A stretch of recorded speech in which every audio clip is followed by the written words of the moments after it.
Halo semuanya, perkenalkan saya Paskalis Guntur Hikmat dengan nomor mahasiswa S94240813.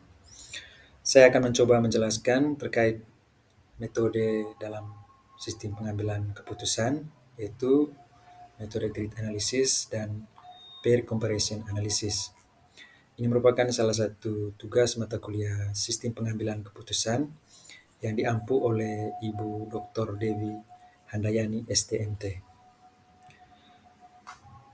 Untuk referensi, saya peroleh dari jurnal dengan judul Penentuan Skala Prioritas Pemeliharaan Jalan Nasional di Kota Manado menggunakan metode analytical hierarchy process yang ditulis oleh Tini Mananoma, Fajario Satomo, Meliska Eviani Raranta, dan Dwight Timothy dari Universitas Samratulangi yang sudah dipublikasikan oleh Journal of Social Science Research.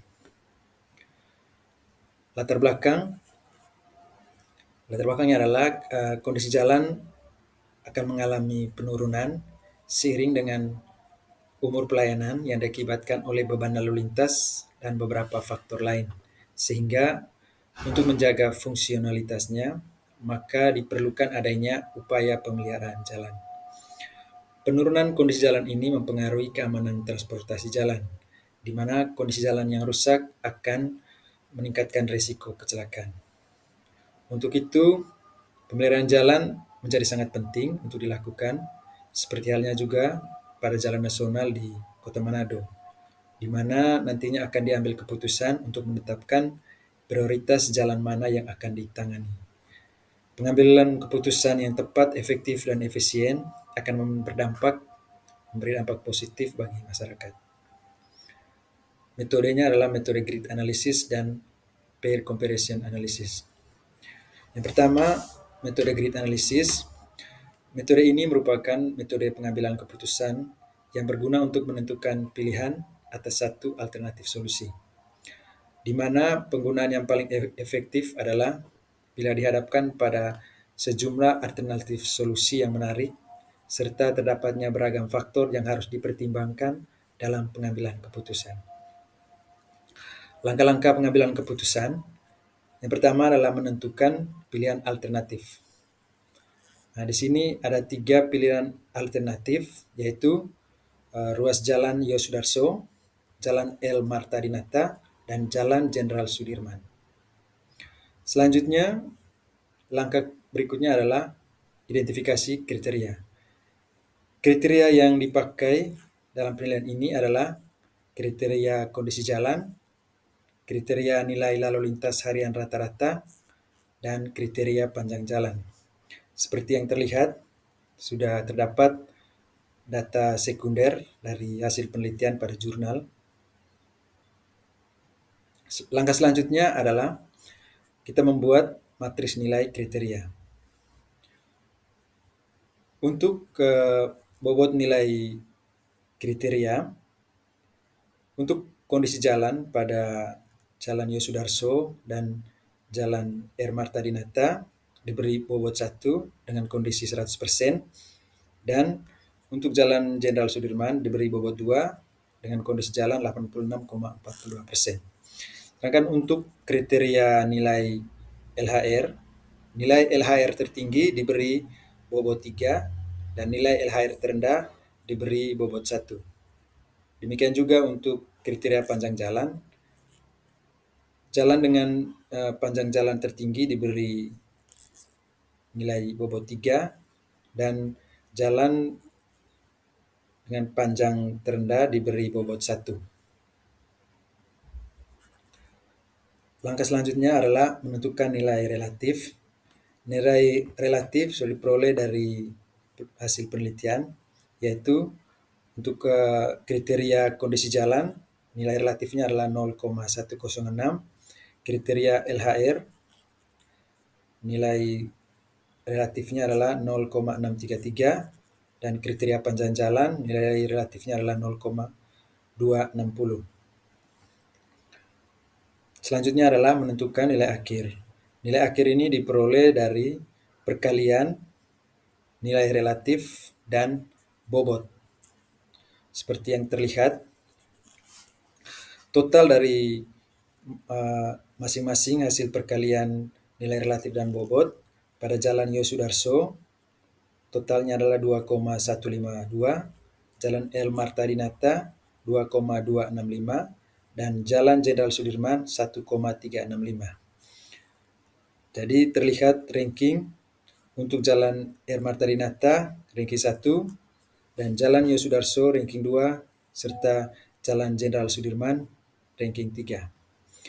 Kesimpulannya adalah bahwa alternatif kedua yaitu jalan R. Marta Dinata menjadi prioritas pertama penanganan pemeliharaan. Selanjutnya adalah jalan Yosudarso dan jalan Jenderal Sudirman. Selanjutnya dengan metode pair comparison analysis. Metode ini merupakan metode yang baik untuk mengukur kepentingan relatif dari sejumlah alternatif solusi dan tindakan.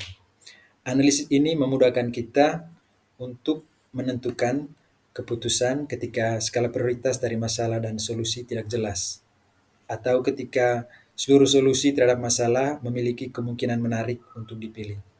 Teknik ini menyediakan kerangka untuk membandingkan setiap solusi atau tindakan terhadap alternatif solusi atau tindakan lain, dan memperlihatkan pada kita perbedaan kepentingan antara alternatif solusi. Tahapan penelitian ada 4. Yang pertama, menentukan pilihan alternatif. Alternatif pilihan ada 3, yaitu ruas jalan Yosudarso, jalan R. Marta Dinata, dan jalan Jenderal Sudirman. Selanjutnya adalah menentukan kriteria.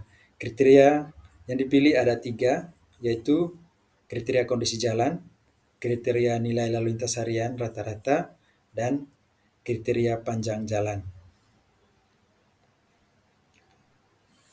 Tahap selanjutnya adalah membuat indeks untuk masing-masing kriteria.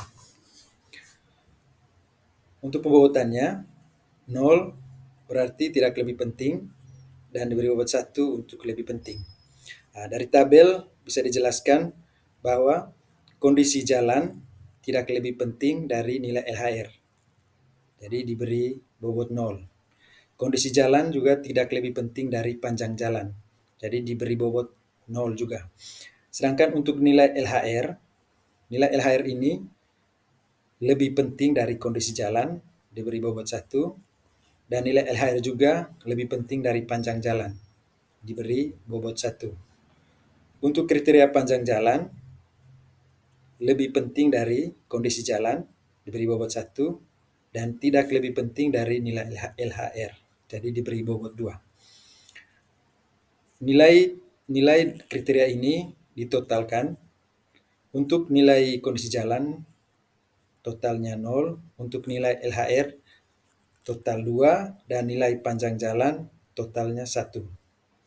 Selanjutnya, dari nilai indeks tadi, kita menentukan nilai akhir. Untuk memperoleh nilai akhir diperoleh dari perkalian antara nilai indeks dan bobot.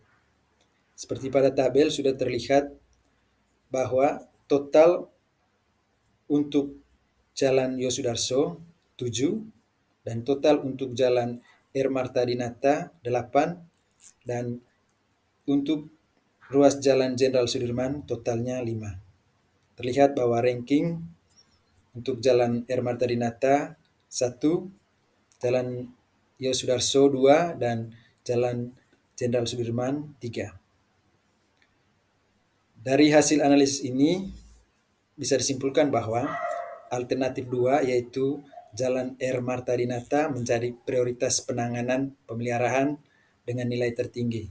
Selanjutnya adalah jalan Yosudarso dan jalan Jenderal Sudirman. Baik, demikian pemaparan saya. Mohon maaf bila ada kesalahan atau kekeliruan dalam penyampaiannya. Semoga bisa bermanfaat bagi kita semua. Terima kasih.